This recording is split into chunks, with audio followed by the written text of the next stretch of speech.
So welcome to Sonic and Material Poetics, an artist talk and conversation with prOphecy Sun, who is one of this year's Jack and Doris Chadbolt Fellows in the Humanities. This talk is being hosted by the Department of Gender, Sexuality, and Women's Studies, which is celebrating 50 years since the first Women's Studies course I think in Canada, or what became the first Women's Studies program in Canada. That was Geography 404, the Geography of Gender. And of course, has since developed into the vibrant interdisciplinary department that we know today. So the sort of program, you heard us chatting about lunch and snacks and cats. We wanted to keep this pretty sort of loose and organic and a little bit informal, but just so you have a sense of how the hour will unfold. I'll begin by introducing prOphecy. The two of us will talk a little bit about prOphecy's work for about 30 to 40 minutes or so, and we'll conclude by taking questions from you, either through the chat or orally. If you're comfortable doing so, we can sort that out towards the end. Just a reminder, I think Aman might post some guidelines in the chat. Obviously, feel free to use the chat to share your thoughts, comments, document questions that may be coming up for you. But we just would like to remind you, of course, keep things respectful, no trolling, no offensive comments as best you can. And and we'll talk a little bit about ourselves as well, so you have a sense of who we are. So Dr. prOphecy Sun is an interdisciplinary performance artist, queer movement, video, and sound maker, a mother, and current Jack and Doris Chadbolt Fellow at Simon Fraser University. Her practice celebrates both conscious and unconscious moments and the vulnerable spaces of the in-between in which art, performance, and life overlap. Her objects, surveillance technologies, and site-specific engagements her recent research has focused on ecofeminist perspectives, co-composing with voice objects, surveillance technologies, and site-specific engagements along the Columbia Basin region and beyond. Sun hosts Tapes and Beyond on Kootenai Co-op Radio and is the arts editor for Ecoscene, Cappadocia Journal of Environmental Humanities. She performs and exhibits regularly in local, national, and international settings, music festivals, conferences, and galleries, and has authored several peer-reviewed articles, book chapters, and journal publications. My name is Nadine Atwell, and I am an associate professor in the Department of Gender, Sexuality, and Women's Studies at SFU, which is hosting prOphecy during their fellowship. And I am also the incoming director of the undergraduate program in Global Asia. I sometimes have my pronouns appear here. They are she, her, and prOphecies are she, they. So our gathering today is made possible by global infrastructures of colonial and capitalist violence as they variously intersect in the places where we live, work, and know, including this virtual space. I'm currently seated in my apartment on lands first known and cherished by the Musqueam, Squamish, and Tsleil-Waututh peoples, and expropriated for settler use, including, however uneasily and conditionally, by non-white settlers like myself. And so prOphecy, I'd like to begin by inviting you to tell us a little bit about where you're located and anything else that I didn't mention during the sort of more formal introduction, and then maybe to reflect on what it means to you for us to be kind of gathering in this way. When we spoke last week, you suggested that gathering with others has always formed an important part of your practice. And so I wondered if we could maybe start by talking a little bit about, why that is or how that is, and also what's maybe similar and what's changed when we gather in this more mediated space as well, in this virtual space. And so I'll turn things over to you. Thank you, Nadine. What a pleasure to be here with you in this digital space, coming through Zoom, through my computer and satellites in the ground.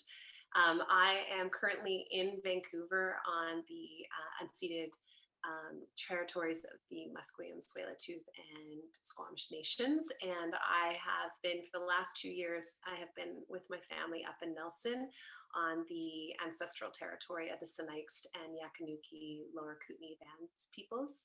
And so both of those regions have really informed a lot of the research I've been doing over the last couple of years. And as a Shadbolt Fellow, it seemed really important to be here and present in Vancouver to work on the research. And as far as like thinking about gathering, and it's gathering with people is part of my practice, and it seems really strange to not physically have people in my kitchen right now. But that being said, I'm really excited that everybody's here to just share even the hour with us, or whatever time you do have. Eating together is also something that's really important to me. And I'm from a big family. I'm one of 6 kids. And so growing up, we always had other families or neighbors or other relatives over for dinner. And so, or any type of food or meal. So to me, it's part of my practice, and just generally sharing time and meals together. And now as a mother, I've never had more regular meals than I do now. It seems that it's quite timed, and that's a little strange for me, because growing up, my family was a little bit more unconventional. Sometimes we had dinner at 10 o'clock at night, so it was a little more different. And I'd say we're trying to cultivate a little bit of an earlier schedule in my family household right now. But yeah, gathering is really important to me, and this digital space is different, but I'm also, I'm feeling like it's starting to get a little bit more intimate the more I'm getting accustomed to it. And for today, I was thinking that I would cook something, so we'll see if that happens. I'm kind of engaged in seeing your face, Nadine, so maybe I won't even get over there. We'll see. These pots will just be sitting here. But I was thinking I'd cook something while we were talking, just to, I don't know, alleviate some stress, but also just to make something for sustenance. There was a cat friend who just popped in. Yeah. Come here, this is Cheetah. Come here. Yeah, this is one of the ones that I have. So she's so sweet. And she's like usually cuddling in my legs at this hour. So it's kind of easy. Yeah, and her brother was walking around a couple of minutes ago as well. That's Lightning. They're actually Kootenai cats, and they've been like this welcome addition to the family, except for the last couple of days they've been killing birds and bringing them inside the house. So that hasn't been a welcome moment.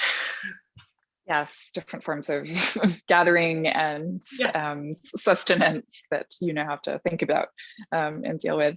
I want, no, go ahead. No, go ahead. I was just going to say, I read a recent article that was talking about if you play with your cats more, apparently they'll kill less outside, but I have not found that to be true. So I'm just putting that there. One thing, we'll move sort of back and talk about some of your other work, but I noticed as I worked through your portfolio, and I don't know if you want to put a link in case people want to also have access to it as we're talking about. So I think we're gonna try and show some of the work as well, but we'll just put the link as well, because sometimes things can get a bit glitchy. But I noticed a few years ago you worked on a project with, I think, colleagues at SFU, a project that, or one of the iterations of it ended up being called Space Displaced. And you were thinking, in fact, at that point, it's like 2016 or 2017, about telepresence and kind of mediation. And I wondered if, like, thinking back on some of that work, how that either helped or, shaped maybe some of how you're thinking about all of this virtual interacting that we're doing, or if it just, now looking back, it seems like, what was I thinking? Now I have totally different ideas. How do you think about that? I don't know if you want to talk a little bit about that work, and then. I was so fortunate. So at the time I was working on a project called The Moving Stories, and that was a combination, I think, of 5 or 6 different universities all around the world, spearheaded by Tekla first, and then there was also a lot of different activities with movement. So part of that project was working with, I like to call her one of my mentors, Kristen Carlson. And so she really spearheaded this project where we, her and Shannon Kleikendel, we made this piece in a couple of different virtual environments, and we were trying to connect each other and still have these conversations. So one part was in an elevator at Emily Carr University. Another part was in this mocap studio, and another conversation was happening in another part of the building. And so, yeah, we were trying to have these conversations, and no, it is a bit eerie to think that was 2016, and this is, you know, a couple of years later that things are transitioning, and being in these virtual spaces actually becoming more and more of the norm, especially during this pandemic. So I hadn't necessarily thought about it in those terms, but I certainly have thought about virtual spaces a lot, because I think trying to perform, for example, at a festival, I'm used to being in physical spaces where I'm really kind of working with the vibe of the room and the space and the sounds and the different parts of that environment. And now in this virtual space, it's harder to gauge. For example, right now I see a sea of names, and your beautiful face. And so it's one of those things where, as far as informing future work, I think it's part of the way that my practice has been evolving, is the use of more and more technologies to kind of figure out and mediate my physical body and other types of landscapes. And as we're speaking, I'm going to be charging my phone. That is our other camera phone. So keep talking. I'm here. Yeah. Maybe I do want to. I'm really interested in both your, I mean, your use of technologies like smartphones, Androids, and how you're thinking about that, right? But maybe if we can maybe go back as well, and pick up some of that you were just mentioning, that, you know, how much your practice has involved this thinking both about bodies in space, but also through the body being in space.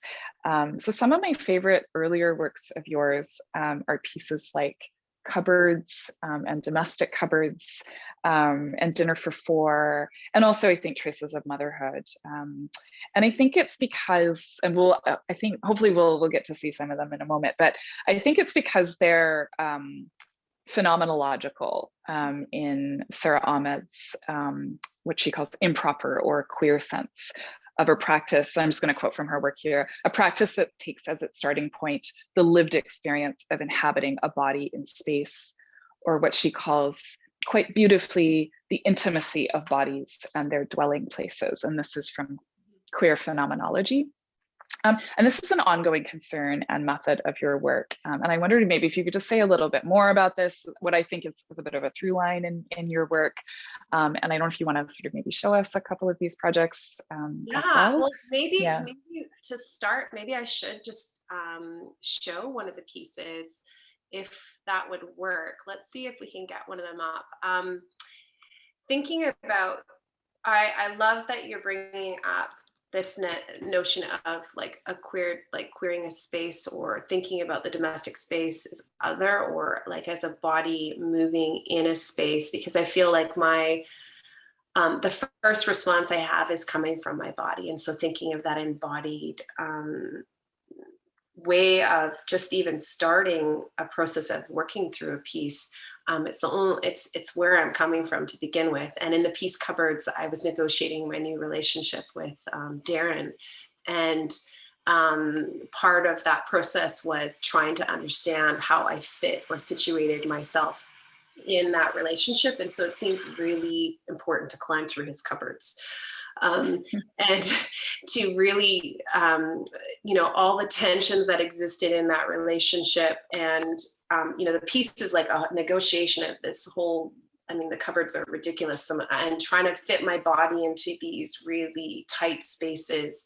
and trying to somehow negotiate that in a way that also felt right for me. So it's like I'm trying to fit into some cupboards I didn't fit in very well. Others, like when the doors swinging, made a lot more sense. So I'm thinking, because this is so small, I'm going to try and share. I think it's probably best for me to share instead, which I will do right now. I have a feeling I'm frozen, and I'm not trying to be frozen Here we go. I'm just going to close that. It seems to be like crashing the computer. So yeah, so I have just dropped in the chat, if you could, everybody can hear me okay, a link to cupboards. And this is the work that we're talking about right now, just as a starting point.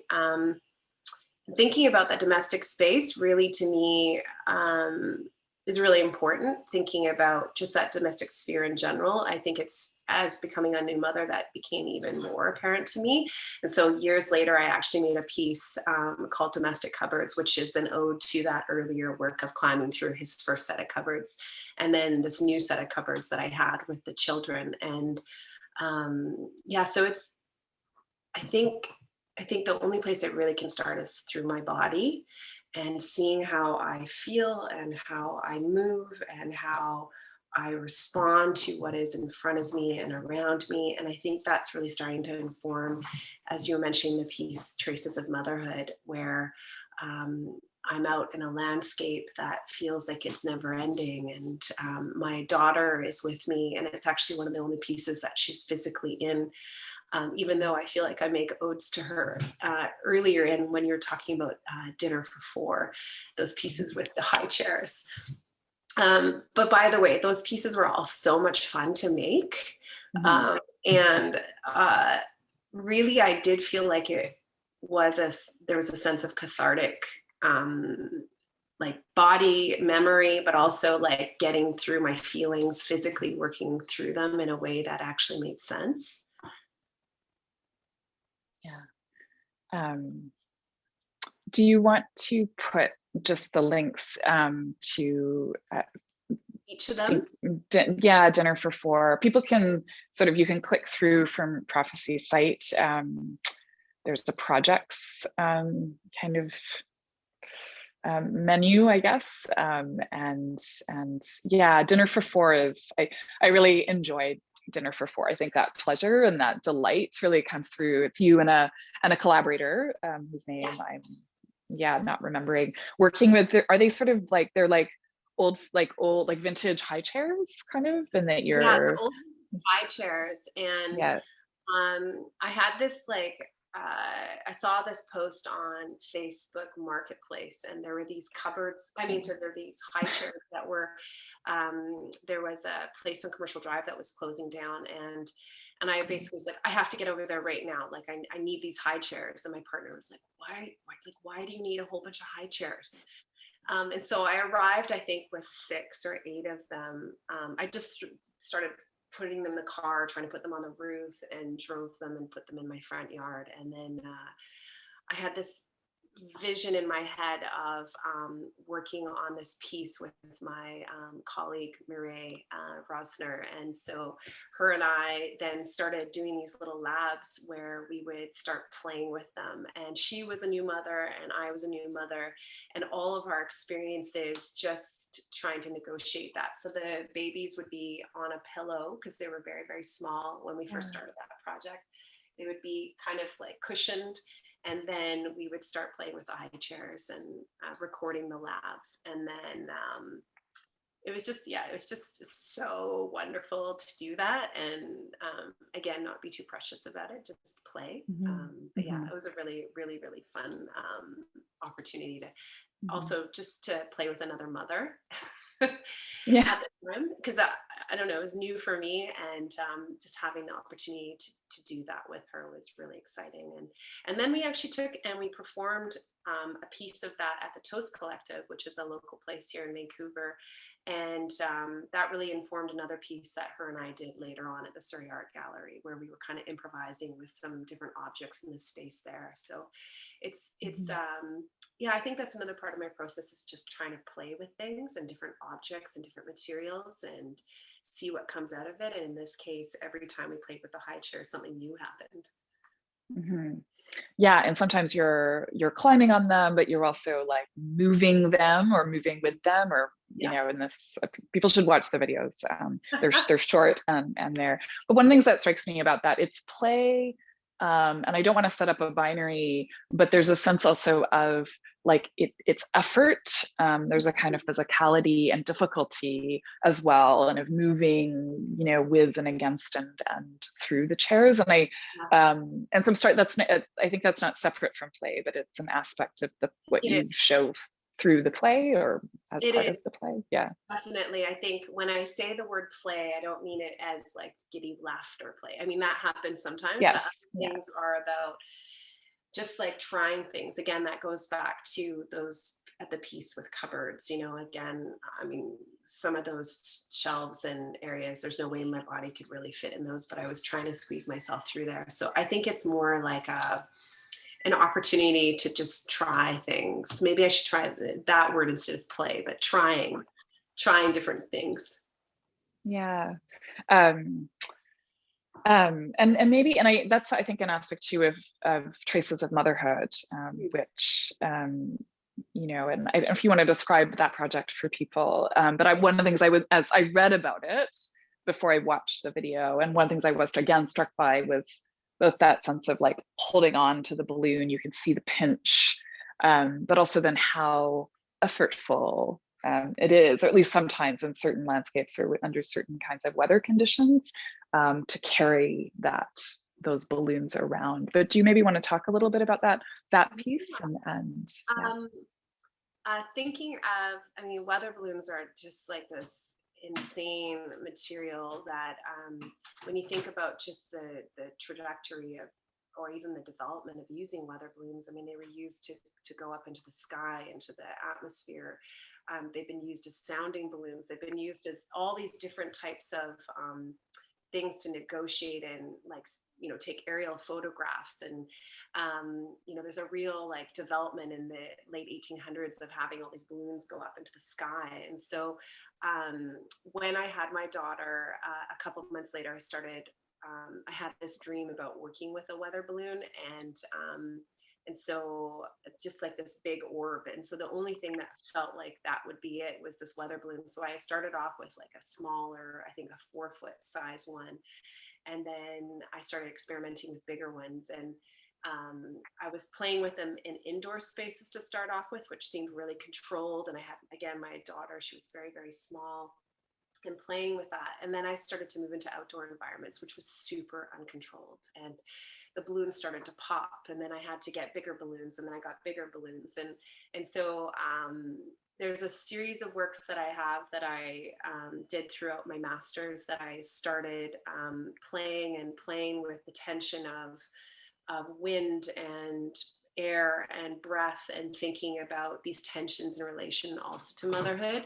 And then so when I started my PhD, I also started working on a piece, and that's Traces of Motherhood, where I then started to work with the tensions between sort of thinking about data, like motion capture data, because I was also motion capturing my daughter during this time as well, and trying to think about how to also mitigate that information. And then this weather balloon, where it's like a physical experience of moving through a space.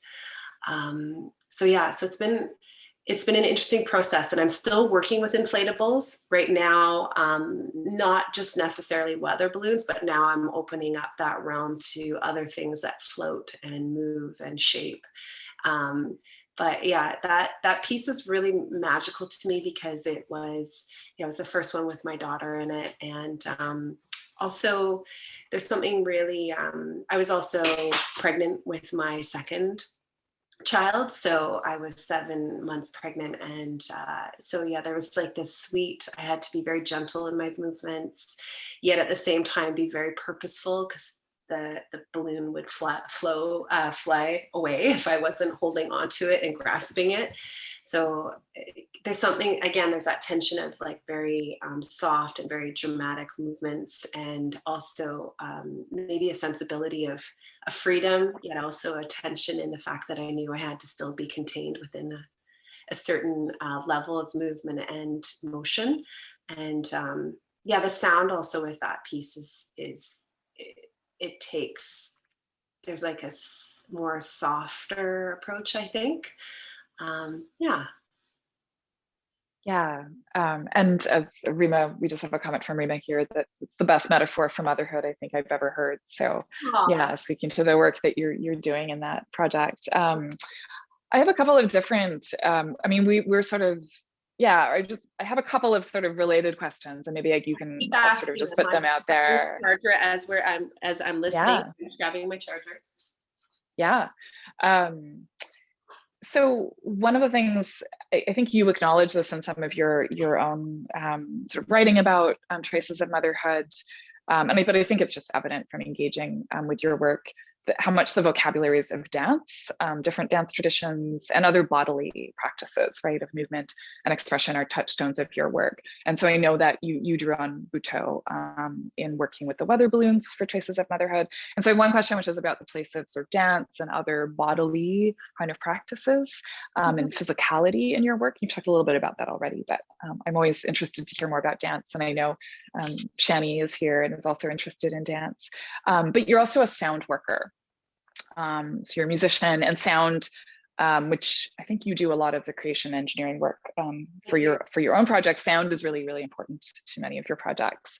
And so, yeah, and so I have also a question about like how you're drawn to sound as a medium, and yeah, how sound maybe figures in thinking about the intimacy of bodies and in their dwelling places. But yeah.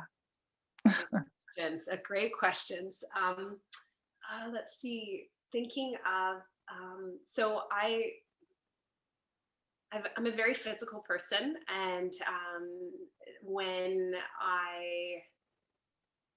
I'm thinking of some of the work that I've been doing over the last little while, a lot of the Butoh training that I did with a group called Dance Troupe Practice, we had different guest artists who were also part of the Butoh tradition here in Vancouver that would come in and do workshops and work with us over the course of a couple months developing pieces. And so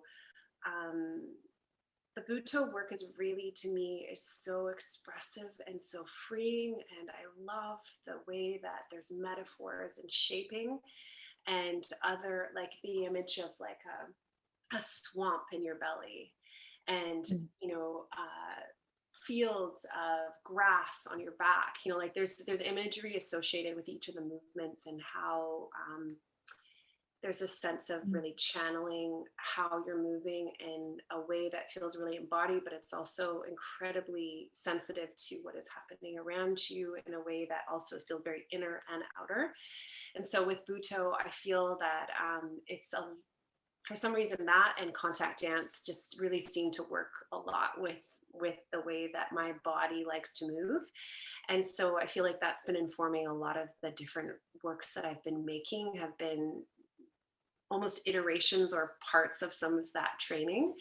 I also have a background in like martial arts, which is much more like much more direct and intentional in some of the movements and punching, and so it's been really nice to think about these other forms of movement that have a structure, but they also have a story and a sense of rhythm and a sense of place. And I don't know, it just feels very personally touched.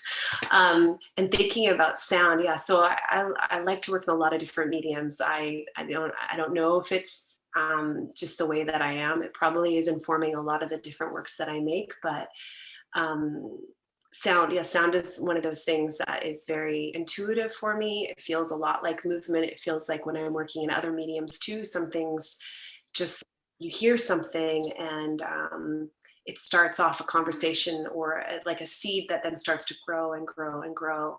And so the way that I've been working is with video, with sound, with movement, all the different mediums that I've been working in there is an element of sound that does come to the fore, because I feel very, very I don't know, moved, and I feel like sound is another limb on my body that allows for myself and for others to maybe just hear a snippet of what I was thinking about in that moment when I made it. But yeah, for example, like those works that we were talking about earlier, I think in cupboards, it's just the sound of my grunting and like sliding through the cupboards that comes out. And I wanted to emphasize some of that. Whereas in other works now, there's a layering of some of the other environmental elements that were in that landscape when I filmed it that I'll kind of highlight. Like the sound of a balloon moving, or the wind, or the sound of the birds, or my child crying, or the sounds of planes flying up above, or the sounds of myself humming in the movement of making the piece that I was making. And so, so sound is a really integral element that I feel that it's becoming more and more of an essential element to my work. And I've been starting to open up working in larger environments. I recently made a 15-channel piece that was exhibited in Calgary. And that was a big thing for me because I'd never thought about sound in so many different channels, and the cats are now starting to destroy the living room. Come here. So sound, I think it's just, to me, it's I hear things when I'm sleeping. I feel sound in a way that, to me, it elicits so many other things about memory and time and place. And also, everything seems to be quite blurry when I think of everyday, dimensions, like being in a kitchen. I mean, I haven't even cooked anything yet. I'm just, yeah. So. Yeah. There's something about, I'm just thinking about sound in space, and I don't know, thinking about like sonars. I mean, there's something about how the way that it resonates and allows us to kind of feel our way through space and trying to kind of recreate that as part of it just seems really interesting to me. I've been thinking also a lot about, I think partly as a consequence, I don't know if others feel this, but like of spending so much time now in these virtual gathering spaces and going to events where I'm mostly just a black box on screen, and often, to be honest, often listening right to a talk rather than, or listening to an event rather than sort of sitting and watching it all the time. And for me, and so I don't know if you've thought too about kind of the practice of listening as a practice of attention, and we were talking a little bit, there's something maybe weirdly, strangely intimate about some Zoom spaces sometimes, or the experience. And I wonder if some of that has to do with listening as a form of attention, which somehow feels more, I don't know, intimate. I'm not sure. I notice I tend to do this also, even when I'm listening to students, and they're just a voice, and I'm tilting my body, and I don't know. It's my question. I love that you're thinking about that, Nadine, because I think it's one of the things that I think we do naturally when we are in person with another body. We're listening for lots of different cues and physical movements, but also sensory, like with sound and the tones of voice. And so right now, I do feel like these Zoom spaces are becoming more and more intimate, because, I mean, often, people are, what I've noticed is that, we're trying to curate our spaces and how we're showing our space, right? I could show you the cat litter in the corner. But I think the sounds, for example, earlier when we just started chatting, there was a siren in the back of your space. Yeah. And right now there's construction that's on this side of the house. There's a big building being put up. And so I feel like these spaces are allowing us to think about sound, what would be in our domestic spaces. And so I don't know, I think about listening as, it is true. Like I want to lean in to talk to you, because I feel like that's something I would also do physically in person. But I don't think the sounds on the computer are also giving us that the sounds of the whole room in a way that we normally get when we see a person in actual physical space. But I've been thinking a lot about sound walks, and I've been developing some of these over the last couple of years with Vancouver New Music, and with the Shadbolt work, it's something that I have also been thinking about, because I've been going to a couple of different locations repeatedly, and I'm just recording what is there and also my movement through those spaces. And yesterday I was at a bird sanctuary, and oh my goodness, it was so magical to listen to these birds, and also think about just the rhythm of walking and the listening to the different sounds of that were coming at different angles, and then stopping and listening to see if the sounds would change. But yeah, I think listening as a practice is something that for me is developing more and more. Instead of always blasting something out, to try and take in what is around me a little bit more. Mm-hmm. That seems like a great segue then to tell us a little bit about the sort of this, both the Shadbolt work. It seems like you've been with sort of some of the recent projects you've been doing, like nostalgic geography, feminist bodies in a post-human mountain imaginary, and then this new work. You've been thinking a lot more about your relationship to the land, or to place in this also more expansive. It's there in traces of motherhood too, obviously. And so, yeah, just really tell us about this turn in your work. Tell us about the Shadbolt work that you're doing, where it's taking you, what you're thinking about. Well, I think it's a wonderful opportunity to work on some more projects. So I'm so grateful to be holding this fellowship. It's a wonderful opportunity, but it's also I think an opportunity to go a little bit more internal instead of always projecting and trying to force myself into a situation. Um, and so what I've been finding so far is that I've been mostly drawn to some of the landscapes in the Fraser Valley, near the Fraser River, where it's kind of near to Wasson, Delta, Ladner. There's this region that is full of marshes and waterways, and there's different types of wildlife protection and different types of ecologies there that are happening. And I think thinking about land in general, I think, is a difficult conversation as a settler, as a colonial person coming into a landscape. I mean, I was born in Vancouver, but this land was somebody else's before I came here. So I think it's a difficult conversation to have. But the more I'm opening myself up to going to these various locations that I'm drawn to right now, I'm just really trying to get a sense of what those spaces are on a daily basis. So one of my goals in the next week is to actually just go and sit for 8 hours and record one of the landscapes, which there's this near the Delta port, there's this large train and migration system that's happening. And I just love the sense of people and goods traveling and all.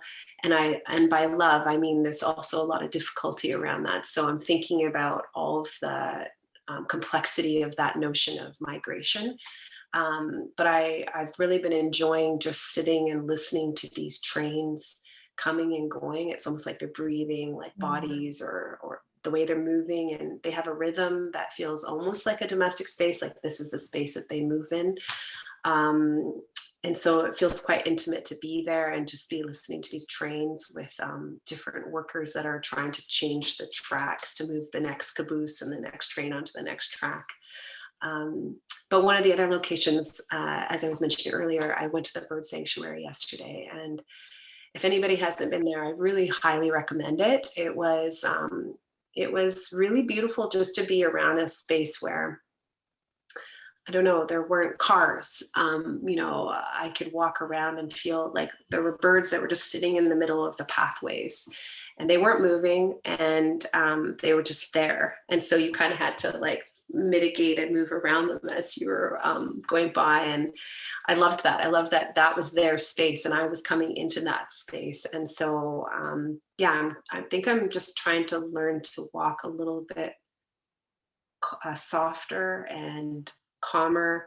And by walking, I'm also thinking about that as listening as well. Like the two things to me are intermingled. So, but yeah, I think like the Fraser Lowlands, I think there's a lot of history that I'm interested in exploring, but I'm also interested in the way that there's this tension and between commerce and also nature and land.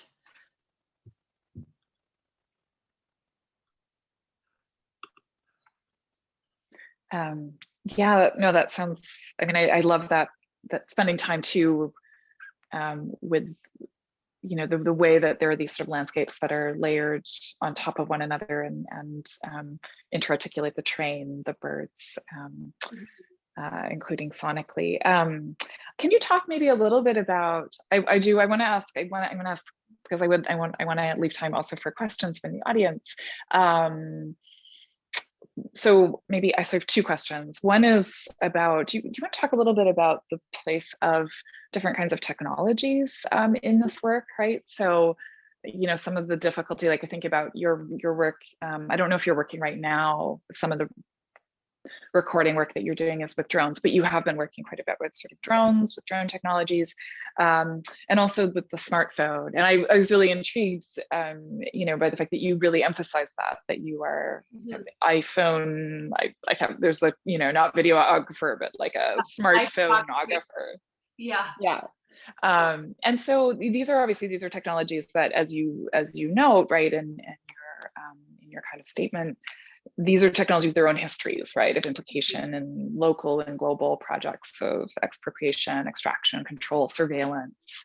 How do you think about those histories, and how do you make use of these technologies in your work? Oh, it's such a great question, and I think it's really complicated. I at this time, this day and age, we have. I mean, I'm speaking to you right now on a laptop. Right? Yeah. And I have, this phone here that's been mined from the ground. Like, all of these things are really complicated. And I think as an artist, but also, I acknowledge those technologies in the sense that, like, one of the things that I'm really working on right now is everything that I'm doing, I'm trying to make a note of what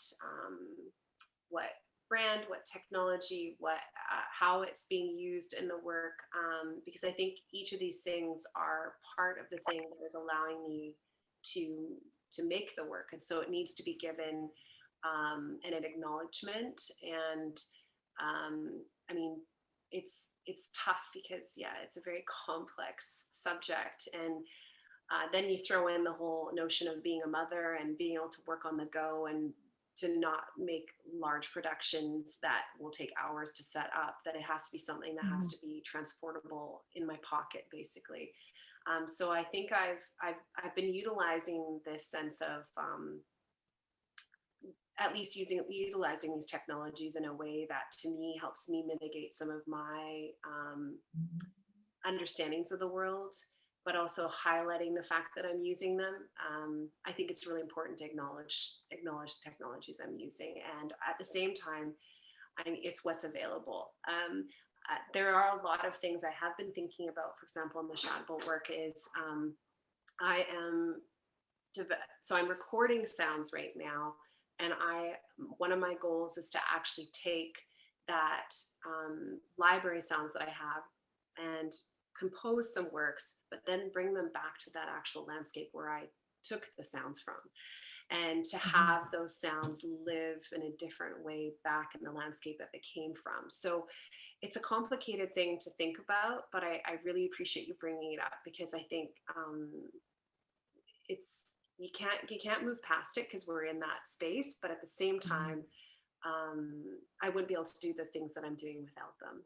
And so they're carrying my research, and I'm utilizing and carrying them. And one of the things that I've been making, I was just going to share with you this quick little clip, which is just recently, it's in process. All of the work that I'm doing with the Shadbolt stuff right now is in process, but this is a portion of, it's shot with a small drone, and some of the sounds are recorded from the landscape, and then I've been processing and mixing other sounds on top. So I'll just share this with you for just a second. Let's see here, a portion of my screen. Hopefully this will work. And you can see this is where I am. The viewpoint is to show also some of this this mitigation of all this transport that's happening in this location. And during the day, the flats the tidal flats that are here are now covered with water. But if you come out at other times, you can walk forever and ever and ever. And so it's this interesting space. So this is just a quick shot of what I'm working on right now. I'm just going to turn up the volume.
I'm just going to stop it there. But one of the reasons I wanted to show you that is, so that long stretch, the trains go back and forth all day long, moving goods, and so do the transport trucks. And one of the things that I want to focus on is these really long compositions where you can kind of see the way the rhythm of the movement of the day, I guess, would progress for these things that we just kind of hear or see, maybe just isolating that a little bit more to draw attention to the magnitude of what's happening on a daily basis in a landscape like that. And right now I'm developing a series, like an archive of sounds, but also an archive of video and photographic documentation to kind of show these different views or lenses on these 3 different locations that I think are really showing where we are at right now, where, you know, not far from there's a large Amazon port. And yeah, so I'm just kind of trying to figure out where I'm situated in all of these tensions and why I'm so interested in these landscapes and just in general. But it's the place that I keep going to this region, and it's the place that I'm the most drawn to. And there's just something about it that is eerie, kind of freaky, but also really beautiful and complicated all in one shot. Cool. That seems like a good moment maybe to open things up to the audience. If you're all still in there, we can give you a couple of minutes to either write up a question, or if you have a question or a comment for prophecy, if you want to raise your hand and then unmute yourself, we can do things that way as well. But yeah. No pressure either.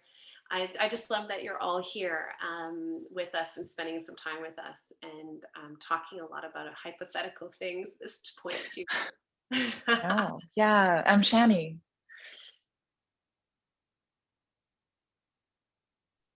Oh, hi. Hi.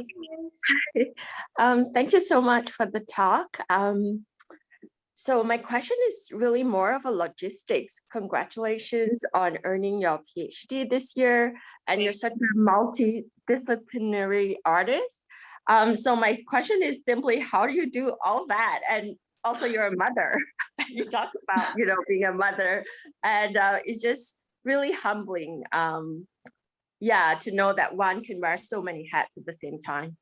Oh, thank you. Well, I would like, first of all, to thank all of the mothers in the world, but also I have a really, really supportive partner, and who also actually just defended their PhD, and I'm just in awe. But I think really, and if anything, it's about, so one of the things that I talked a lot about in my dissertation for my PhD was this notion of cariance, and it's about being able to just thinking about all the ways that we support and carry one another. And that everything that I do is because of all the different types of collaborative process that don't get noticed. You know, when somebody, for example, Nadine right now, Aman's here, all the different people that in the process are the ones that are actually supporting the research. And the work that I'm making isn't made in a void. It's due to the fact that I have so much support in different ways. And so that's one of the things I'd like to say is just the work that I'm doing is in gratitude. I'd like to thank everybody else for helping me make it. So, and thank you for that. I think if anything, I just encourage the way that I work and and I encourage others is just to be too precious about things, to make something and let it go and put it out into the world, because I mean, it's cathartic to make something, but it's also really nice to share that experience with others. And if we get too precious about things, sometimes they don't live and breathe outside of our own bodies. And one of the things that I try and just share is that, as I call it, the vulnerable space of the in-between, but it's thinking about the fact that our lives are inseparable from a lot of the research that we're doing. And so we're humans behind the things that we make. And so I think it's really important to always acknowledge the fact that we are our work as well. So thank you for the question. No, thank you so much for your beautiful answer. I just have a quick follow-up question. Is that how much creative work were you able to incorporate as part of your PhD thesis? Oh my goodness. My whole thesis. Yay! Yay! Yeah, it should be. I think everybody should start having access to it very soon. But it's so for my PhD thesis, I had 8 different artworks. So I did a research creation thesis. It's one of the first at SFU, where it's a full thesis that is based on 8 projects that I made from 2016 to 2019. And so each of the works they're iterative, but they're also really collaborative. And there's a mixture of everything from motion capture to dance to film to sound, different types of installations, performance festivals. So that should be available very soon. But it was so amazing to actually be allowed to make that. So I'm just so grateful for the library of theses and the support that I had through CIAT to do that. And my supervisors were really encouraging. And it's one of the things that for the Shadbolt work, I'm really excited about too, because I proposed, I think 5 or 6 different elements to the work that I'm making. And that, to me, I'm so grateful that it's not just one element I get to focus on, but a whole bunch of different elements. So I think that plays to my strengths as being interdisciplinary. So yeah, thank you for the question. Thank you so much.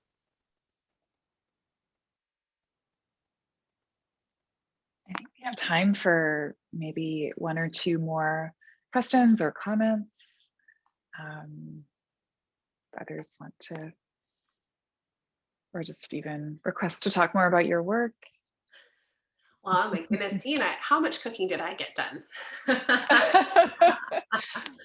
Rima, do you want to jump in? Sure. Hi, and thank you so much for that. That was lovely.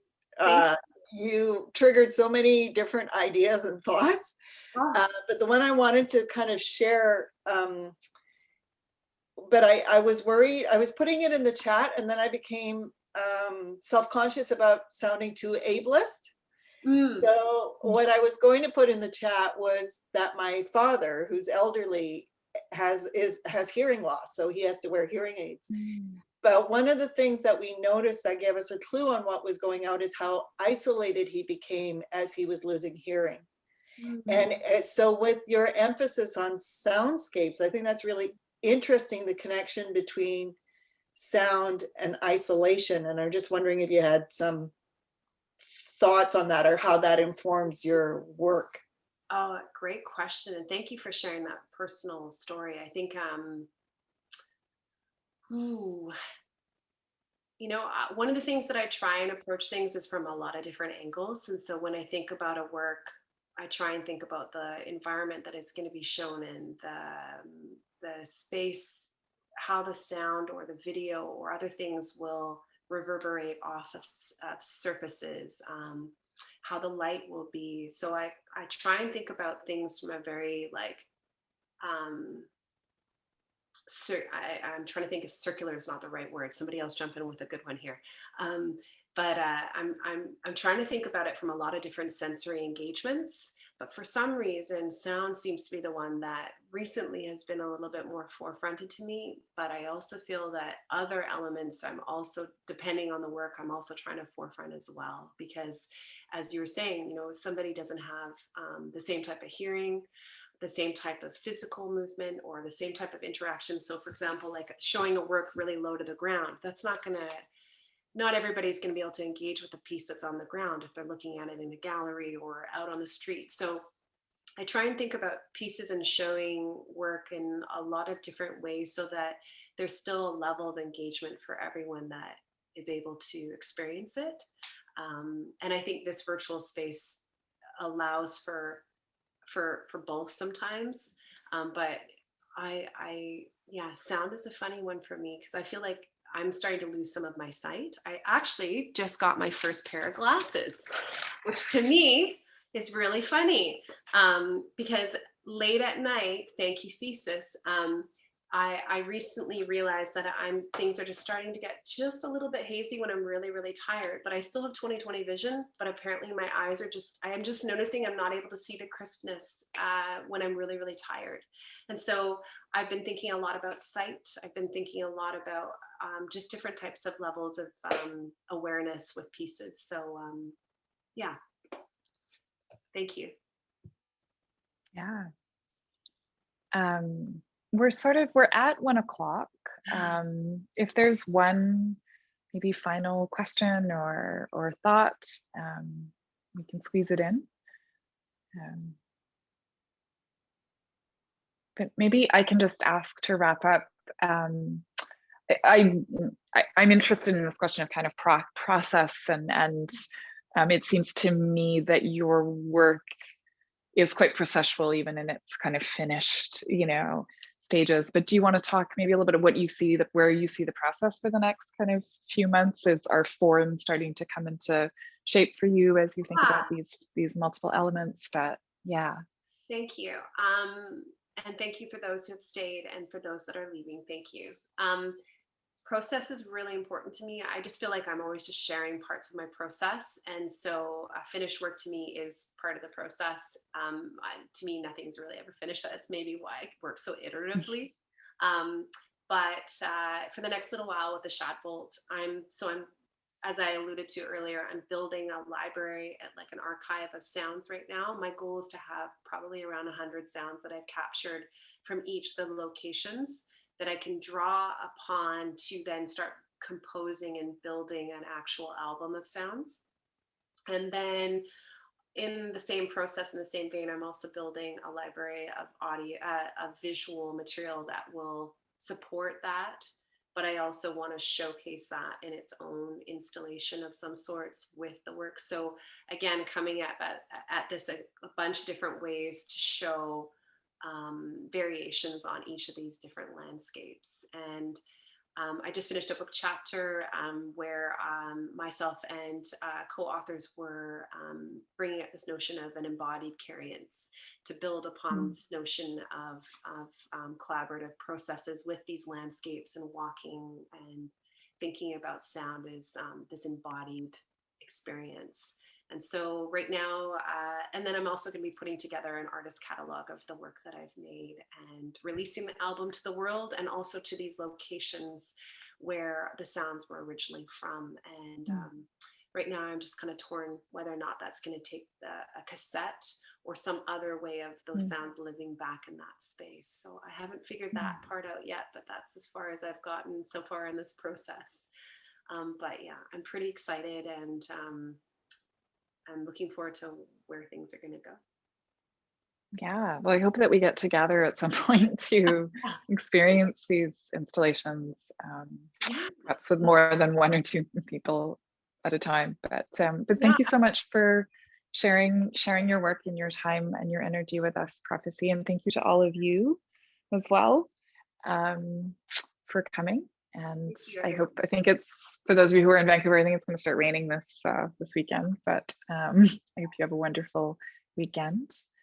And yeah, I mean, we can stick around for a couple minutes if people have, more informal thoughts and comments, the way we would after a talk. This is always the awkward part, right? Like I know. Who wants to leave?